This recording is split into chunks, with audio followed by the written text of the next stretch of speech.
കിരൺ, ഒരു കാര്യം കൂടി, ഇന്ത്യ നടത്തുന്ന ഈ നയതന്ത്ര നീക്കം, അപൂർവമായ ഒരു നയതന്ത്ര നീക്കം, അതിന് സമാനമായ പാകിസ്ഥാനിലും അത്തരം ആലോചനകൾ നടക്കുന്നല്ലോ. കാരണം പാകിസ്ഥാനും ലോകരാജ്യങ്ങളുടെ മുന്നിൽ തങ്ങളുടെ നിലപാട് അറിയിക്കാൻ ചുരുക്കപക്ഷം ഇന്ത്യയെങ്കിലും നീക്കം നടത്തുന്നതുകൊണ്ടെങ്കിലും തയ്യാറാവേണ്ടി വരുന്നു എന്ന സാഹചര്യമുണ്ടോ? എന്ത് ആലോചനകളാണ് ആ തരത്തിൽ നടക്കുന്നത്? സജിത്ത്, പാകിസ്ഥാനെ സംബന്ധിച്ചിടത്തോളം നമ്മുടെ രാജ്യം എന്ന നിലയ്ക്ക് പറയുമ്പോൾ നമ്മുടെ രാജ്യത്തിന്റെ ഐക്യത്തിന് വേണ്ടി, നമ്മുടെ രാജ്യത്തിന്റെ നിലപാട് വ്യക്തമാക്കാൻ വേണ്ടി അയക്കുന്നത് പോലെ തന്നെ പാകിസ്ഥാനും സമാനമായ രീതിയിലേക്കുള്ള നീക്കങ്ങളൊക്കെ അയക്കുന്നുണ്ട്. ഇന്ത്യ പാക് സംഘർഷം നടന്ന ഘട്ടത്തിലൊക്കെ നമുക്കറിയാം, പ്രധാനപ്പെട്ട പല രാജ്യങ്ങളുടെ നിലപാടുകളൊക്കെ ഏതെങ്കിലും ഒരു രാജ്യത്തിന് അനുകൂലമായി അങ്ങനെ ഒരു സ്ട്രോങ് നിലപാട് സ്വീകരിക്കാൻ പല രാജ്യങ്ങളും തയ്യാറായില്ല. പല രാജ്യങ്ങളും രണ്ട് രാജ്യങ്ങളുടെ ഇടയിൽ നിൽക്കുകയും അല്ലെങ്കിൽ രണ്ട് രാജ്യങ്ങളോടും ഏകദേശം തുല്യമായ രീതിയിലുള്ള നിലപാട് അറിയിക്കുകയും ഒക്കെയാണ് ചെയ്തത്. അത് പാകിസ്ഥാന്റെ ഭാഗത്തും സമാനമായ നയതന്ത്ര നീക്കമുണ്ട്. പക്ഷേ ഇവിടെ ഇന്ത്യക്ക് ഒരു എഡ്ജ് ഉണ്ട് എന്ന് പറയുന്നത് പ്രധാനപ്പെട്ട ഒരു വിഷയം.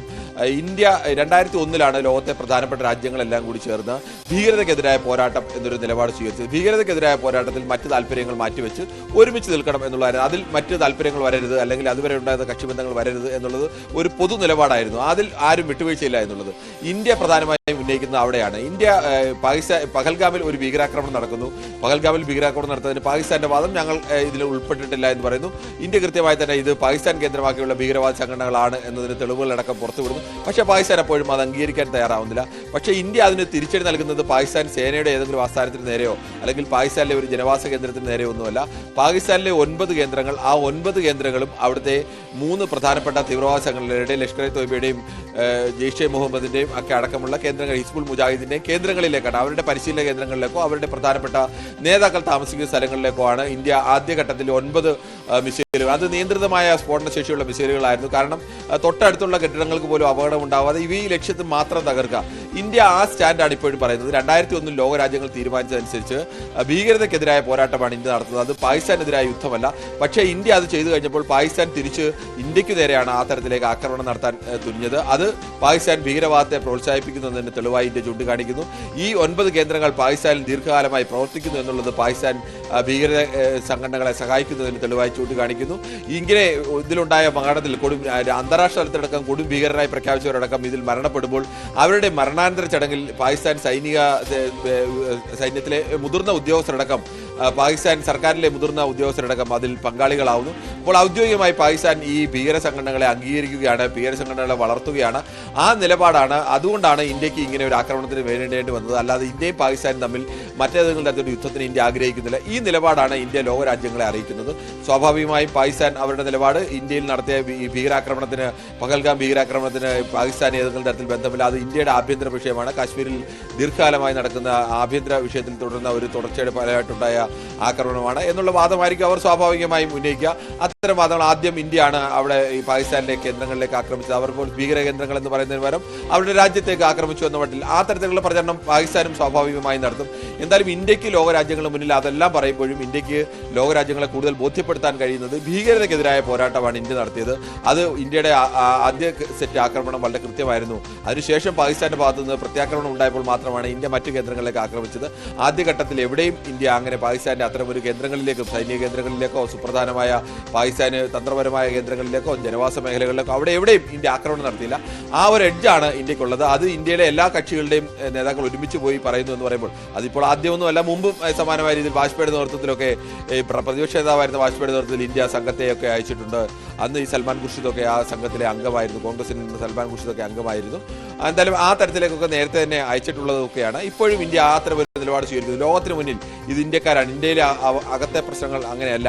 പക്ഷേ പാകിസ്ഥാൻ ഇങ്ങനെയൊക്കെ അയക്കുമെന്ന് പറയുമ്പോഴും പാകിസ്ഥാനുള്ളിൽ ഈ യുദ്ധത്തിന്റെ സാഹചര്യത്തിലടക്കം നമ്മൾ പരിശോധിക്കണം. ഇന്ത്യയിൽ പ്രതിപക്ഷ നേതാവടക്കം ഇന്ത്യയിലെ പ്രതിപക്ഷ കക്ഷികളെല്ലാവരും കടുത്ത അഭിപ്രായ വ്യത്യാസങ്ങൾ മാറ്റിവെച്ചുകൊണ്ട് ഇക്കാര്യത്തിൽ കേന്ദ്ര സർക്കാരിന്റെ ഏത് തീരുമാനത്തിനും ഒപ്പം നിൽക്കുന്നു എന്ന് പറഞ്ഞ ഒരു വലിയ മാതൃക കാണിക്കാൻ ഇന്ത്യയിലെ പ്രതിപക്ഷ പാർട്ടികളൊക്കെ തയ്യാറായി എന്നതുകൊണ്ട് അവർ ഉന്നതമായ ഒരു മാതൃകയാണ്. രാജ്യത്തിന്റെ താല്പര്യം വരുമ്പോൾ ഞങ്ങൾക്ക് കക്ഷി രാഷ്ട്രീയമില്ല എന്നുള്ള മാതൃക സ്വീകരിച്ചു. പക്ഷേ പാകിസ്ഥാനിൽ അങ്ങനെ ആയിരുന്നില്ല. പാകിസ്ഥാനിൽ അതേ സമയത്ത് തന്നെയാണ് ഇമ്രാൻഖാന്റെ മോചനത്തിന് വേണ്ടി തെരുവിൽ പരസ്യമായ പ്രക്ഷോഭങ്ങൾ നടക്കുന്നു, സമരങ്ങൾ നടക്കുന്നു.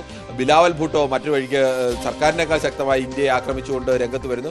പ്രശ്നം ഏതെങ്കിലും തരത്തിൽ പരിഹരിക്കാൻ സർക്കാരിന് ആഗ്രഹമുണ്ടെങ്കിലും അത് കഴിയാത്ത രീതിയിലേക്ക് പ്രകോപനപരമായ പ്രസ്താവനകളുമായി ബിലാവൽ ഭൂട്ടോ രംഗത്ത് വരുന്നു. ഇപ്പോഴും ഇങ്ങനെ ഒരു സംഘത്തെ അയക്കുന്നു എന്ന് പറയുന്നത് ബിലാവൽ ഭൂട്ടോ ആണ് പറയുന്നത്. അവിടുത്തെ പാകിസ്ഥാൻ പ്രധാനമന്ത്രിയോ പാകിസ്ഥാൻ പ്രസിഡന്റോ ആരുമല്ല പറയുന്നത്. അവിടെ അത്തരം ആഭ്യന്തര പ്രശ്നത്തിൽപ്പെട്ട് രൂക്ഷമായി നിൽക്കുന്ന ഒരു അവസ്ഥയിൽ ഈ എല്ലാ കക്ഷികളെയും കൂട്ടിയോജിപ്പിച്ചുകൊണ്ട് പാകിസ്ഥാൻ എത്രത്തോളം ഫലപ്രദമായി ചെയ്യാൻ കഴിയും എന്നുള്ളൊരു പ്രായോഗികമായ സംശയം കൂടി ഇതിൽ നിലനിൽപ്പുണ്ട്. യെസ്, അതാണ് സാഹചര്യം. എന്തായാലും ഇക്കാര്യത്തിൽ ഇന്ത്യയുടെ നയതന്ത്ര നീക്കത്തെ പാകിസ്ഥാനും ഗൗരവത്തോടു കൂടി കാണുന്നു എന്നതാണ് സാഹചര്യം. സമാന നീക്കത്തിന് പാകിസ്ഥാനിലും ആലോചനകൾ നടക്കുന്നു. ഇതിനിടയിൽ ഇന്ത്യ പാക് DGMO ചർച്ച ഇന്നുണ്ടാവില്ല, എന്നാൽ വെടിനിർത്തൽ ധാരണ ഇന്ന് അവസാനിക്കില്ലെന്നും വെടിനിർത്തലിന് സമയപരിധി നിശ്ചയിച്ചിട്ടില്ലെന്നുമാണ് സേനാ വൃത്തങ്ങൾ പറയുന്നത്. അതേസമയം ഓപ്പറേഷൻ സിന്ദൂർ തുടരുന്നതിനിടെ 40,000 കോടി രൂപയുടെ ആയുധങ്ങൾ വാങ്ങാൻ കേന്ദ്രം അനുമതി നൽകി. രാകേഷ് ചേരുന്നു. രാകേഷ്, ഈ സൈനിക തല ചർച്ച ഇന്നുണ്ടാകുമെന്നതായിരുന്നു സൂചനകൾ. പക്ഷേ അത് മാറ്റിവെക്കാനുള്ള സാഹചര്യം എന്താണ്? അതിലെന്തെങ്കിലും അസ്വാഭാവികത ഉണ്ടായിട്ടുണ്ടോ?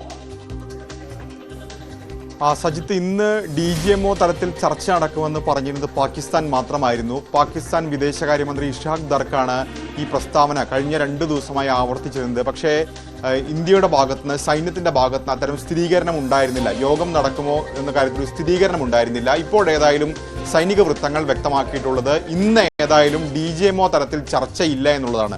കാരണം പാകിസ്ഥാൻ വിദേശകാര്യമന്ത്രി പറഞ്ഞിരുന്നത് 18-ാം തീയതി വരെയാണ് നിലവിൽ വെടിനിർത്തലിന് ധാരണയുള്ളത് എന്നാണ്. പക്ഷേ ഇന്ത്യ ഇപ്പോൾ ആവർത്തിച്ച് പറയുന്നത് അങ്ങനെയല്ല, വെടിനിർത്തൽ കരാർ എത്ര ദിവസത്തേക്കെന്ന് പറഞ്ഞിട്ടില്ല. അതായത് ആ കരാർ തുടർന്ന് മുന്നോട്ട് പോകും എന്ന് തന്നെയാണ് ഇപ്പോൾ ഇന്ത്യ വ്യക്തമാക്കിയിരിക്കുന്നത്. അതായത് അതിർത്തിയിൽ ഇപ്പോൾ എന്താണോ സ്ഥിതി അത് തുടർന്നും അത്തരത്തിൽ മുന്നോട്ട് പോകുമെന്ന് ഇന്ത്യ ആവർത്തിക്കുകയും ചെയ്യുന്നു. കാരണം 10-ാം തീയതിയാണ് ഇത്തരത്തിൽ വെടിനിർത്തൽ കരാർ നിലവിൽ വന്നത്. ഓപ്പറേഷൻ സിന്ദൂറിന് ശേഷം യുദ്ധസമാനമായ സാഹചര്യമായിരുന്നെങ്കിൽ 10-ാം തീയതി 5 മണി മുതലാണ് വെടിനിർത്തൽ കരാർ നിലവിൽ വന്നത്. പക്ഷെ അന്ന് രാത്രി പാകിസ്ഥാന്റെ ഭാഗത്തുനിന്ന് പ്രകോപനം ഉണ്ടായിരുന്നു, അതിന് ഇന്ത്യയുടെ തിരിച്ചടിയും ഉണ്ടായിരുന്നു. പക്ഷെ അതിനുശേഷം ഏതായാലും അത്തരത്തിലെ കാര്യങ്ങൾ പോയിട്ടില്ല, അതിർത്തി ശാന്തമാണ്.